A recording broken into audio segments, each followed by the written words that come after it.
আগে অসচেতনার কারণে আমরা নারীরা সামাজিক কোনো কাজে অংশগ্রহণ করতে পারতাম না, আমাদের মতামত প্রকাশ করার কোনো সুযোগ পেতাম না। আমরা নারীরা নিজেদের অধিকার সম্পর্কে কিছুই জানতাম না। আমরা পারিবারিক ও সামাজিকভাবে বিভিন্ন অধিকার থেকে বঞ্চিত হয়েছিলাম।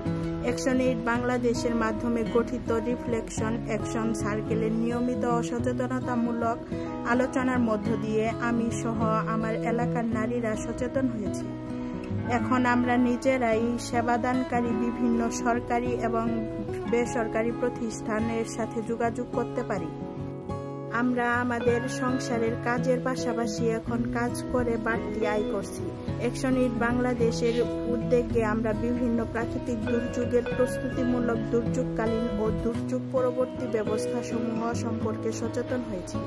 অ্যাকশন এইড বাংলাদেশ এর সহযোগী প্রতিষ্ঠান সবসময় দুর্যোগ ক্ষতিগ্রস্ত পরিবারের মাঝে খাদ্য, নগদ অর্থ, বীজ, সার, শীতবস্ত্র, কম্বল, নারীর মর্যাদা সুরক্ষার বিভিন্ন উপকরণ প্রদানের মাধ্যমে জরুরি সাড়া প্রদান করেছে। অ্যাকশন এইড বাংলাদেশের উপযোগী নারীদের বিরুদ্ধে সহিংসতা প্রচারণার ব্যবস্থা করার লক্ষ্যে একটি 11 সদস্য নারী নির্যাতন প্রতিবাদ ফোরাম গ্রহণ করা হয়েছে।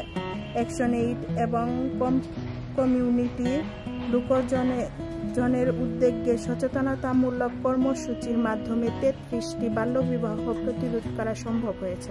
আমাদের কমিউনিটিতে এই উন্নয়ন বাস্তবায়নের জন্য আপনাদের প্রতি আমরা সকলেই কৃতজ্ঞ।